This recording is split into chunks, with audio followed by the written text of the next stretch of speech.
Olá, amigos do canal.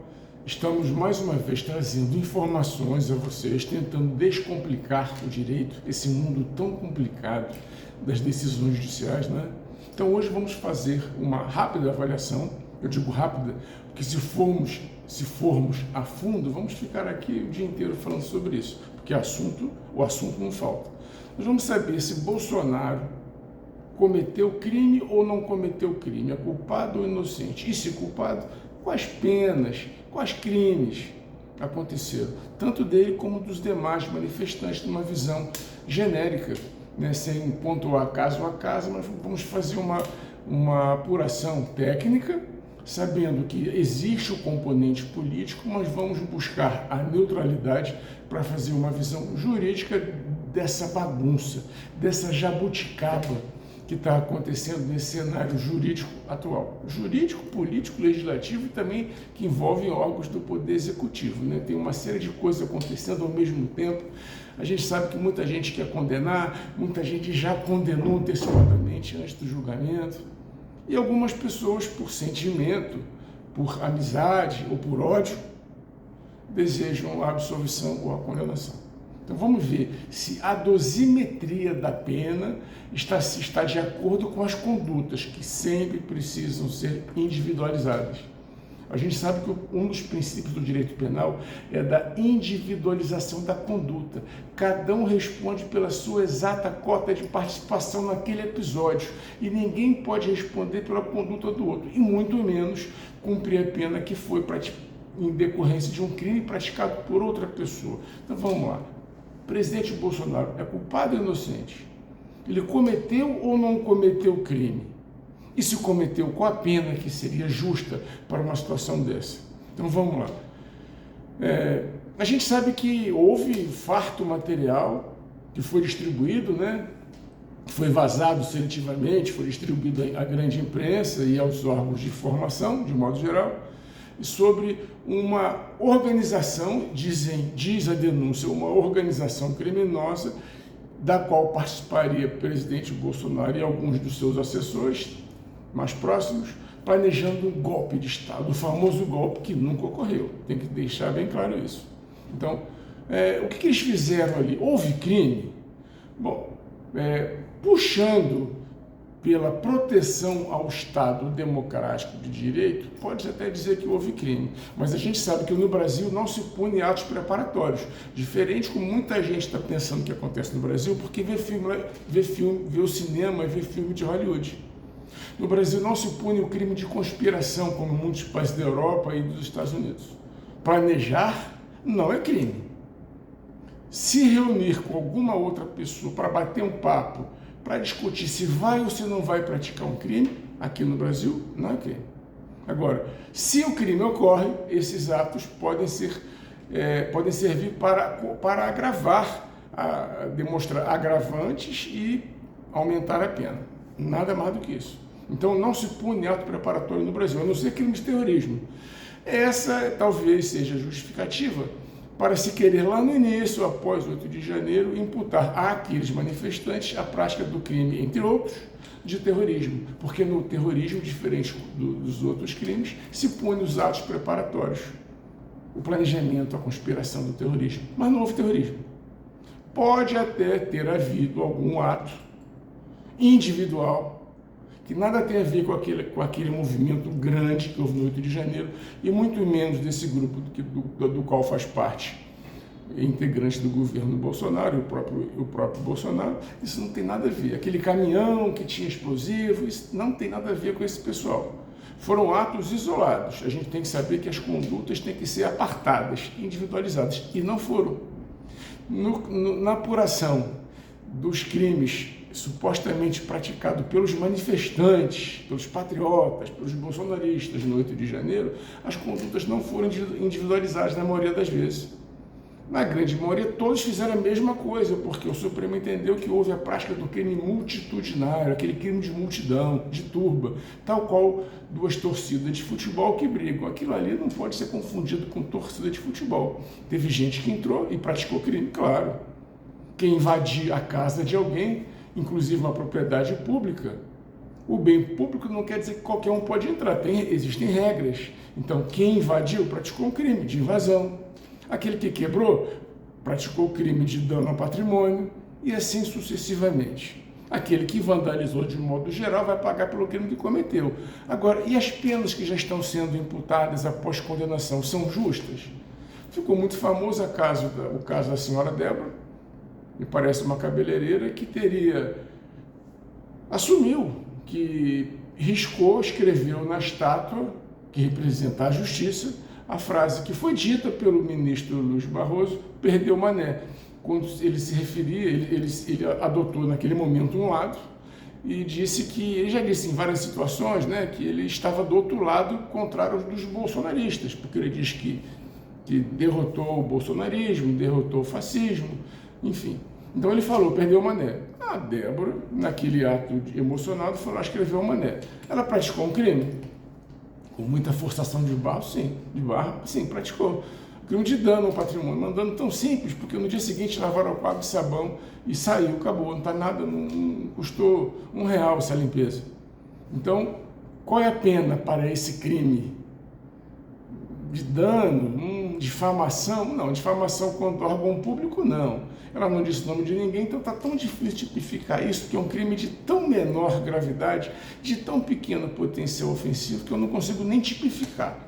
Mas que seja o crime de dano ao patrimônio público, que foi provisório, né? Não foi permanente, mas é o dano. 14 anos para esse crime, não pega. Então vamos juntar no crime do golpe, do atentado antidemocrático, da associação criminosa para praticar o crime. Como associação? Ela não conhecia ninguém desse grupo do Bolsonaro aí, que eles talvez estivessem realmente praticando o planejamento dessa mudança de poder ou impedimento da posse, mas, gente, isso não se concretizou. Eu não consigo ver esse grupo planejando, em que pese tenham pensado, muita gente, alguns mais eufóricos, outros menos. O presidente nada fez. Eu ouvi uns áudios que alguém conversou com alguém e cobrando a postura do presidente de ser frente. Poxa, o presidente não assina, ele não dá a ordem. Então eles mesmos isentam. Essas provas que servem para incriminar o ex-presidente Bolsonaro servem para inocentá-lo. Eles mesmos que estavam ansiosos, aqueles sim que queriam que fosse, entre aspas, o golpe realizado, estavam reclamando que o Bolsonaro não queria fazer o golpe, não deu, independente dos motivos. Então, isso não é tentativa, porque não iniciou. Não iniciou o golpe. Eu não vejo o início do momento do golpe, não iniciou. Então, eu prefiro qualificar isso como arrependimento. Bom, isso é um crime impossível, né? Aquele pessoal, os manifestantes que foram para a praça por absoluta impropriedade do meio utilizado, ou seja, nenhum meio, a não ser a própria presença física, é crime impossível, absoluta impropriedade do meio utilizado para praticar o crime. Aquele caso que eu taco uma bolinha de papel para derrubar um prédio, eu taco uma flor na pessoa como se fosse homicídio? Não dá, é crime impossível. Mas voltando para o pessoal desse grupo aí dos 36, se não me engano, aliados ao Bolsonaro, eles então que iniciou-se os preparativos para o golpe, para o planejamento, com atos descritos que seriam as condutas a serem realizadas no futuro.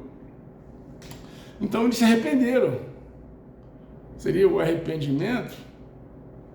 Porque eu não consigo ver a desistência voluntária ou arrependimento eficaz. Aí sim, eles então estavam planejando um crime, ok, queriam tomar o poder e se arrependeram. Então, o crime não foi realizado porque eles se arrependeram da prática do crime. Eu saio de casa pronto para matar o fulano, pego a arma, pego munição, preparo, faço a arma emboscada, subo do mar, me escondo atrás do muro, fico prontinho. De repente, pego a arma, aponto para ele. Na hora de apertar o gatilho, eu desisto. Não é tentativa. Eu não dei o tiro e errei, ou pegou em outra pessoa. Não, eu não dei o tiro, não iniciei. Eu me arrependi. Então, não, é outra coisa.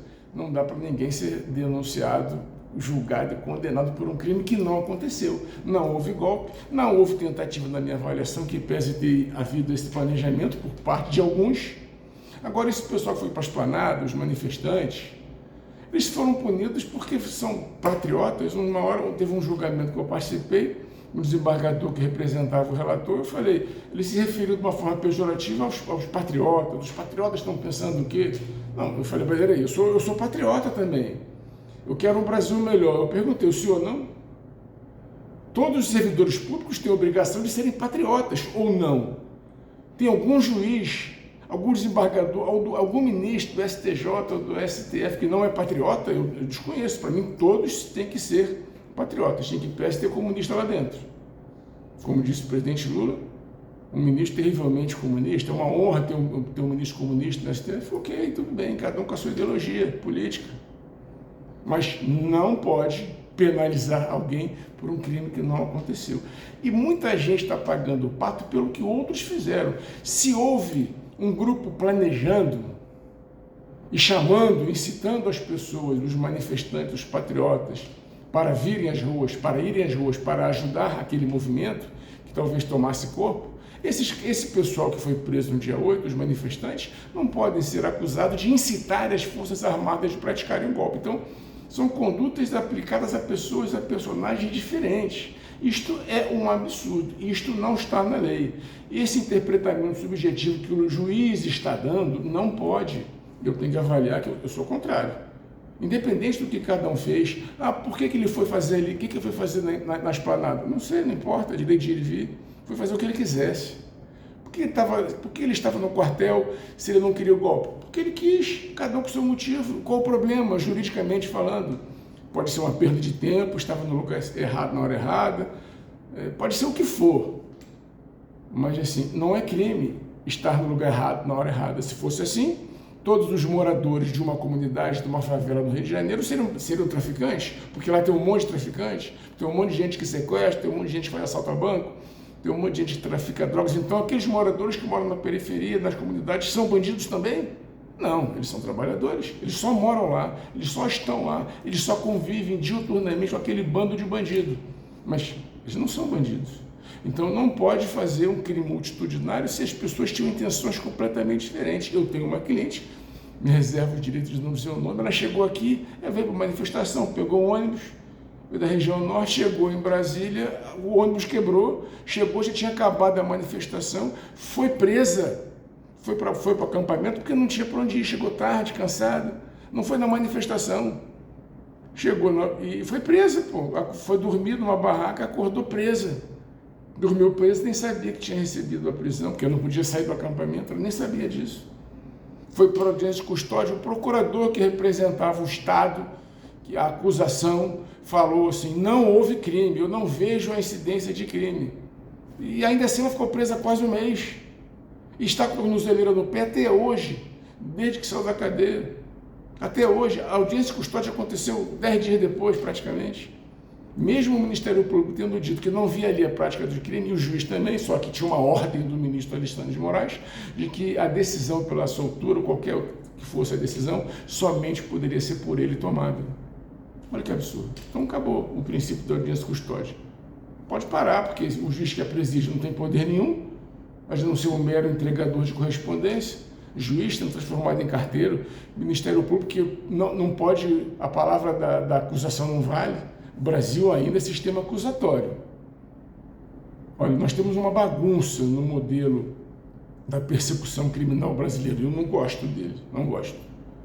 Porque na fase pré-processual do inquérito policial é uma fase inquisitória. Então, inquisitória é como se fosse aos moldes da Santa Inquisição, não tem defesa. E ali diz-se que ninguém está sendo acusado. Então a polícia faz o que quer e não pode se defender.